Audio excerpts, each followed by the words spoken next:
A2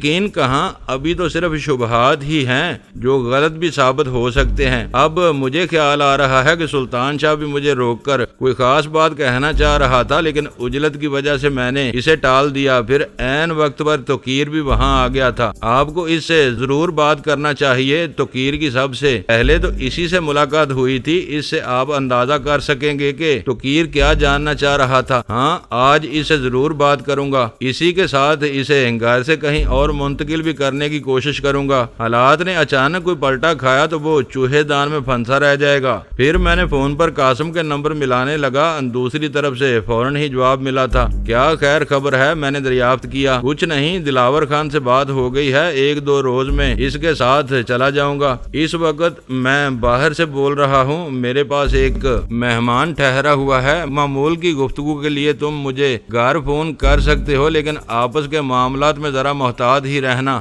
میری طرف سے اشارہ ملے بغیر کوئی ہلکی بات نہ کر بیٹھنا۔ کیا اوپر سے کوئی آیا ہوا ہے؟ اس نے بے ساختہ لہجے میں سوال کیا تھا۔ ارے نہیں، میرا بھائی دوسرے شہر سے آیا ہوا ہے، صرف اسی لیے احتیاط کا مشورہ دے رہا ہوں کہ کہیں وہ دوسری لائن پر اپنی گفتگو نہ سن لے۔ میں گھر والوں میں نیک نام ہی رہنا چاہتا ہوں۔ تم بے فکر رہو۔ اس کا جواب سن کر میں نے سلسلہ منقطع کر دیا۔ یہ آپ نے بہت اچھا کیا، غزالہ تحسین امیز لہجے میں بولی۔ اگر توقیر کا تنظیم سے ذرا بھی تعلق ہے تو مجھے بہت محتاط رہنا ہوگا۔ جب وہ MT-300 جیسے نازک مواصلاتی آلات تک رسائی رکھ سکتا ہے تو الیکٹرانکس کے چھوٹے موٹے شعبے اختیار کر کے گفتگو سننا یا ریکارڈ کرنا اس کے لیے بائیں ہاتھ کا کھیل ہوگا۔ صبح میں آپ کی کال کا انتظار کروں گی۔ مجھے روانگی پر آمادہ پا کر اس نے کہا، اور اسی لمحے کرنل زوار زیدی کہیں سے مجھے آوازیں دیتا ہوا وہاں آ موجود ہوا۔ راستے میں میرا ذہن اسی گتھی میں الجھا رہا۔ میں اپنے دونوں بھائیوں کی صلاحیتوں سے اتنا معروب نہیں تھا کہ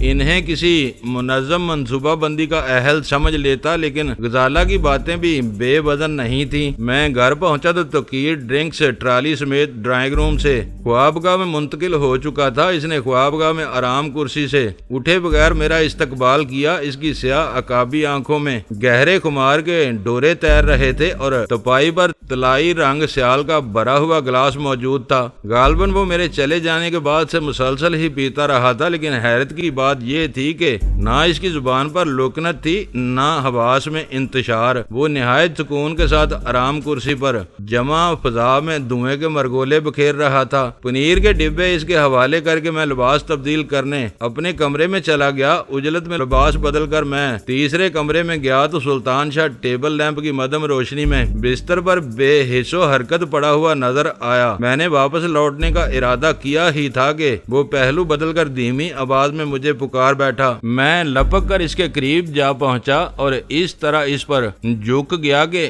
دروازہ نگاہوں میں رہ سکے۔ تھوڑی دیر بعد تم زخموں میں شدید تکلیف سے بے چین ہونے کی اداکاری شروع کر دینا، میں نے سرگوشیانہ لہجے میں جلدی کہنا شروع کیا۔ میں اسے شبے کا موقع دیے بغیر تمہیں پہلی فرصت میں یہاں سے نکال کر کسی محفوظ مقام پر منتقل کرنا چاہتا ہوں۔ میں بھی تم کو یہی بتانا چاہ رہا تھا، وہ بولا۔ نوبارد سے تمہاری کوئی بھی رشتہ داری رہی ہو، لیکن وہ مجھے ذرا بھی پسند نہیں آیا ہے۔ میں نے اس کی آنکھوں میں خون کی پیاس جھلکتی دیکھی ہے۔ جو کہوں وہ کرتے جاؤ، باقی سب کچھ میں دیکھ لوں گا۔ یہ کہہ کر میں اس کے پاس سے ہٹ گیا اور سیدھا توقیر کے کمرے میں جا پہنچا۔ وہ بدستور اسی حالت میں نظر آیا جس میں میں نے چند منٹ قبل اسے چھوڑا تھا۔